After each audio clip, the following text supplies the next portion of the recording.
Welcome to the Mighty Emotions Podcast. I'm your host, Giselle. I'm a certified emotions coach, and I teach you how to respond better to your emotions so you can feel better in your life. My mission is to show you how to work with your emotions to become more emotionally resilient. Your emotions are not designed to overpower you, they're designed to empower you. On this podcast, I share what our emotions are, how to understand them and work with them, and the tools you need to reclaim your power and get unstuck from emotional pain so you can find fulfillment in your life again. I'm so glad you're here. Now let's get into the episode.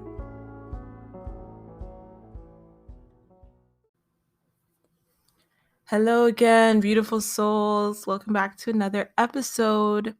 How are you doing? How's your life? What are you feeling in this moment? What are you feeling today? What were you feeling yesterday? I hope you listened to last week's episode and that you started to reflect more on getting specific and what are you feeling and tapping into your body and what have you kind of done for that? Like, what have you been doing? The exercises I gave you in the episode. If you haven't listened, you can go back after this and listen to episode 26. Episode about, or 27. Oh my gosh, I should know this. The episode about emotional health. Go back and listen to last week's episode if you haven't yet. And yeah, what are you feeling? In my life, I am just, again, I said last week, I was so grateful for my marriage and my husband. I'm also grateful for my little one who just turned 2. And just to be a mother today is just a dream I didn't even know was a dream, and I had to admit to myself was a dream, and now for it to be real. Life is so generous and it is so beautiful. And if your brain is saying no to that statement right now, I want you to subscribe to this podcast because I know what it's like to be there. I know what it's like to only have kind of negative reinforcement to, any other narrative and be like, no, that's not been true for me. That's not my reality. So it's not real. It's absolutely a reality that's available to all of us, right? I like the idea of quantum physics and parallel universes because it just makes so much sense to me. And this actually has nothing to do with the episode, but it might tie in later, about thinking about a parallel universe, like thinking about parallel timelines happening to you. There's a version of you on another timeline right now who has a worse life than you, and there's a version of you right now who has a better life than you, always in parallel. I think about that a lot, and it's so helpful for me because as I move forward in my life and I have dreams and goals that I want to achieve, I think about who I need to become to achieve those goals. And I think, there's a version of me that already is that. There's a version of me that already exists that is that. What would she be doing right now? And it just gets you to play with imagination. And imagination is so powerful. Like, we are creatures created. We can imagine things. We can dream things. We can visualize things and create things. Like, let's not let that skill go to waste, right? So that's a tangent, but yeah, celebrating being a mother and having an amazing daughter and having to do, move through all of the healing work, all the stories that came up to be released around that. And we're going to talk about stories being released today because it's still the beginning of the new year. We're still in the new year, new me energy. We're still going for our goals. And, it's kind of the cycle. Everyone knows the beginning of the year, you go real hard and then you kind of doze off, which is exactly why with the work that I do in my coaching, even in my membership, my upcoming membership, it is gradual. It is incremental. It is building one on top of the other. It cannot be go super hard at the beginning and burn out. That is not going to lead to sustainable change. It's not going to lead to long-lasting change. So really, even though that's kind of the energy, I hope that you give yourself grace. And I want to talk today about self-sabotage because I think it plays into that, right? We think like, oh, why am I sabotaging myself? Why am I doing this thing even though I know that it's not the ideal thing? And what's that all about? Well, I'm here to tell you that self-sabotage is like emotional resilience, really misunderstood societally, right? When we talk about self-sabotage, We talk about it as though like we're trying to harm ourselves, or, why are we interrupting our own progress? And actually, self sabotage is a form of energy preservation. Self sabotage is us trying to take care of ourselves because we've gone too far in one direction without doing the foundational work. That's why the work that I do is incremental, like I said, because it builds a foundation that's solid, right? When the foundation is built and the foundation is solid, everything else is just maintenance. It's upkeep, it's practice, right? If you try to build a house and you don't build the foundation first, it will fall, it will crumble. And so when we're creating these goals, we're going for these new habits, self sabotage can crop up as a way of us preserving our energy, as a way, a built-in way that we're actually trying to be kind to ourselves and take care of ourselves, right? And you're saying like, what? I want to be fit, but I'm just lazy. I'm schlubbing here. I'm eating this crap, right? I'm not working out. I know I should be working out, but it's just easier to lay here and not do anything. Self-sabotaging myself. And we judge ourselves for it. And it's because acting on willpower alone takes a great deal of energy. We're using so much energy when that energy is external, when that energy is based on something that doesn't have a foundation. All of our behaviors, all of our results are byproducts of what's already been going on within us. And so going back to my little tangent about imagination, right? It's about building the identity within our imagination, seeing ourselves as the person that does the thing. And then our body naturally follows. Our body naturally carries out that action. We naturally align with and attract and co-create the scenario easily because it's not willpower. Willpower is forcing and pushing and going. But when we're doing the emotional resilience work, we're dealing with all the internal stories and narrative, and we're dealing with that internal resistance, right? The resistance that eventually comes up when we can't push through on willpower alone. There's an amazing book on autosuggestion by Amy Couillet, and I believe the founder of autosuggestion. And I highly recommend you look for the book and read it. Um, it is so powerful to think about what our minds create. Again, the stories that our minds create and how it leads to behavior. And we often think we can change our internal stories by changing our behavior. And all we do is burn through our fuel, burn through our energy, and end up exhausted and depleted. So that's not the way that it necessarily works, right? The way that it works is that we do the work internally first. We look at those internal stories. We look at the things that we're telling ourselves, and we create new stories. We replace those stories with new ones that serve us, ones that benefit us. And that's why I like to think about parallel universes, because when I do that, I think there's already a me out there in the multiverse that is doing this thing that I want to do.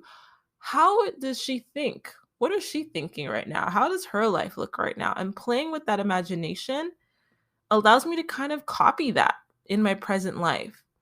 And it lets me feel like I'm connected to that and take on that identity. Our identities are something that we create. We create our identity, right? It's not fixed. It's always changing. It's ever changing. 2 years ago, I wasn't a mom. That wasn't my identity. I didn't have a child. Now I am a mom. That's a new identity that I've taken on. And how that identity plays out is going to be my choosing. What kind of mom do I want to be? What are the characteristics of this identity that I'm taking on? Those are all choices that I get to actively make, that you get to actively make in your life. A lot of time we feel like this is just who I am, and we think that we're powerless over it, and that could not be further from the truth. You absolutely have power. You absolutely are creating and reinforcing your identity all the time. Now, caveat, there are times that we take the behavior before we believe it, and the behavior allows us to change our self-image. But again, that's only if it's done incrementally. That's only if we're doing it a little bit at a time, a little bit at a time. So we're not overwhelming our system. So we're not going from 0 to 100. So we're not going from this person to that person in one day. I can tell you right now, when you have an identity transition that's like that, like becoming a mother, it's it's life altering. Okay.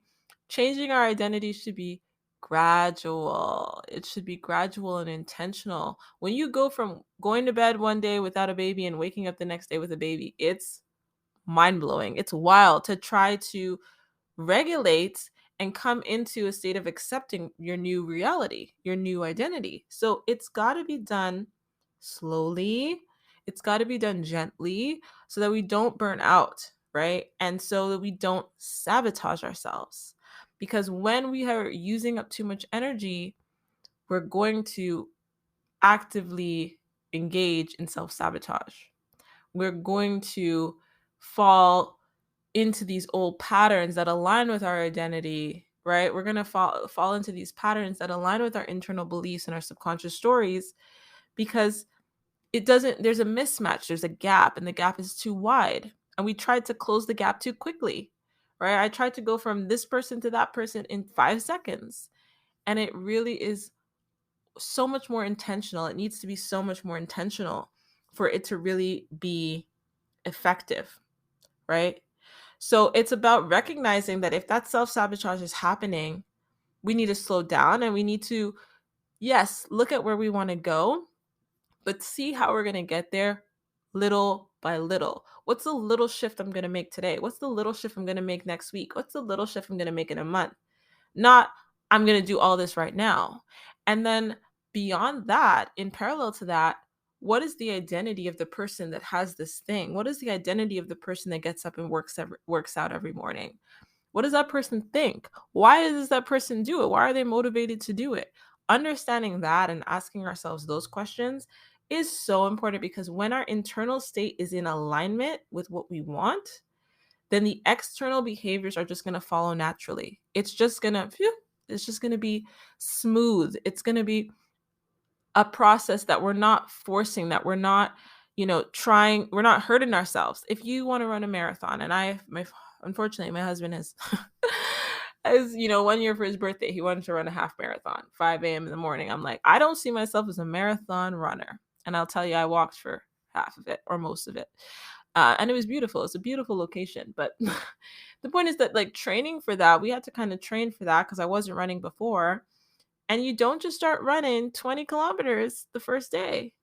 It is a process. It is gradual. It is strengthening your body little by little and strengthening your self-image little by little, should you choose that. Like, I didn't choose to look at myself as a runner. But if I wanted to, every time that I went for a run and came back from that run, that would be a way to enforce that self-image of, oh, I'm a runner. I just ran today and I'm going to run tomorrow. And even though I didn't run 10 kilometers, I ran, right? And enforcing that self-image, super important. It's a gradual process. I did not feel like a mother on the first day. I wasn't feeling like I'm a mom now just because I had this baby, right?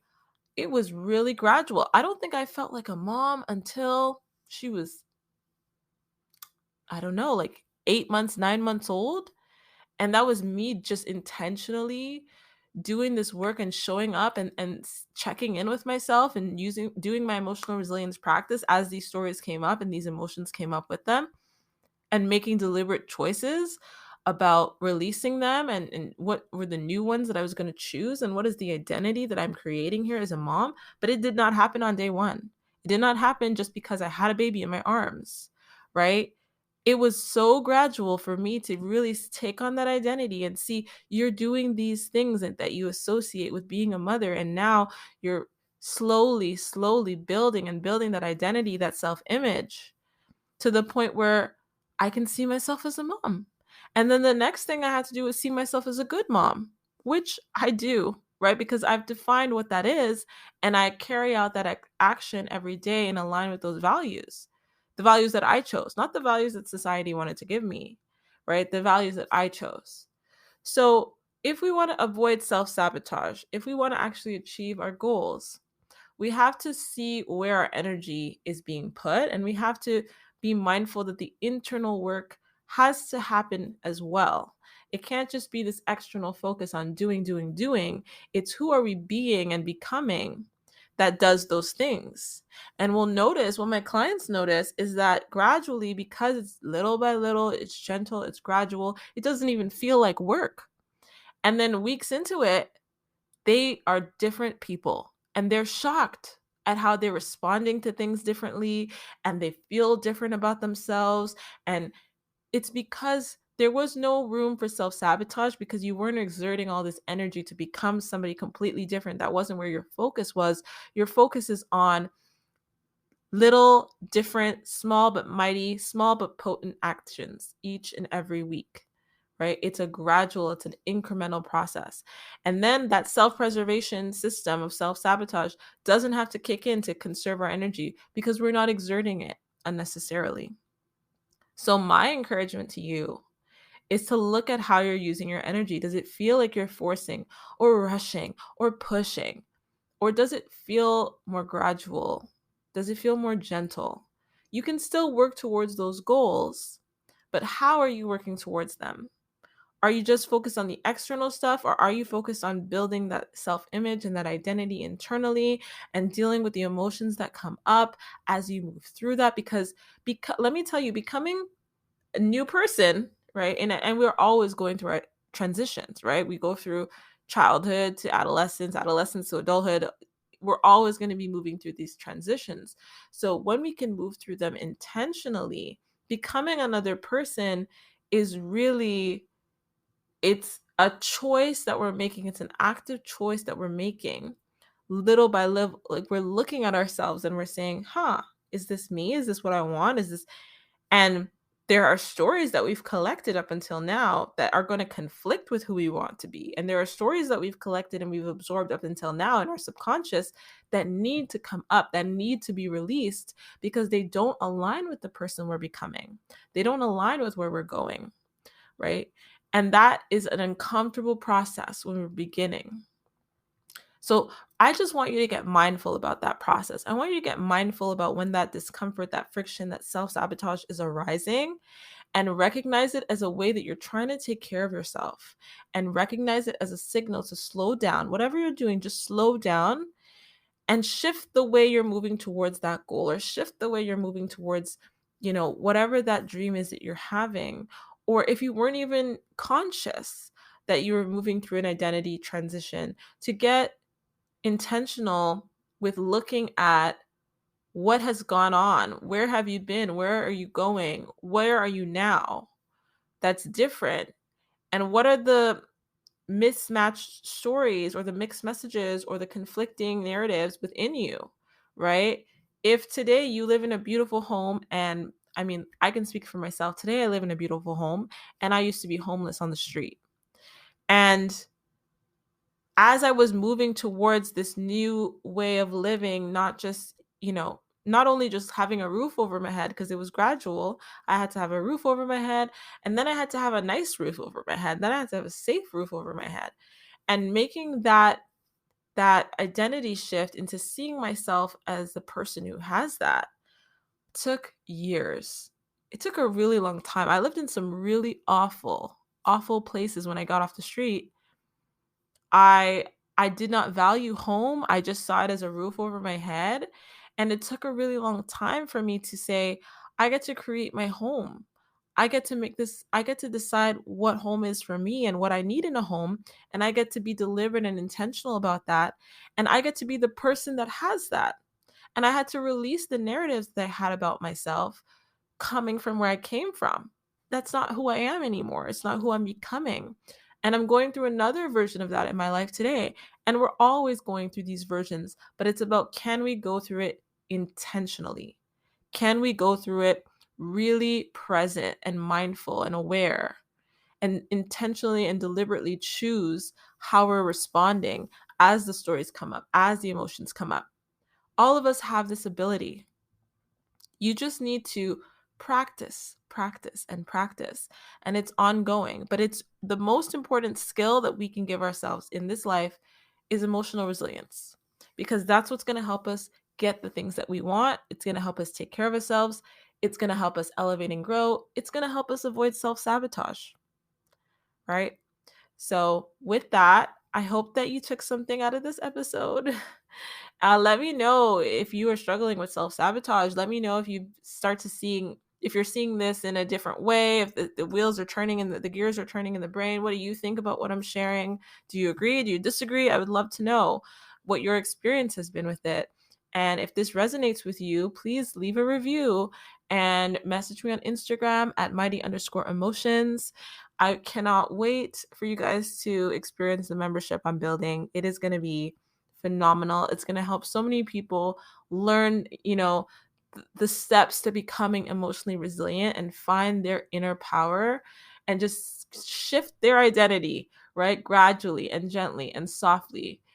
But the end result is so beautiful when you can look back and see how far you've come and see how much stronger you are. So I can't wait for this to be released to the world. I'm sorry to tease you guys. I don't have a date for releasing it yet, but I'm going to keep mentioning it to you, putting it out in the universe. It's all coming together soon. And I can't wait to see you inside the membership. Thank you so much for listening to another episode and spending this time with me. I am wishing you love, love, love on your journey. Be gentle with yourself. I'll see you next week. Bye. Thank you so much for listening to today's episode. It would mean so much if you could subscribe, leave a review, share with your friends and family, and let me know what you think by going to my Instagram at mighty_emotions and connecting with me and letting me know what you loved about today's episode. It really means a lot that you support this podcast, and I love coming to you each week with a new episode. So be sure to subscribe, let me know what you think, and take care of yourself.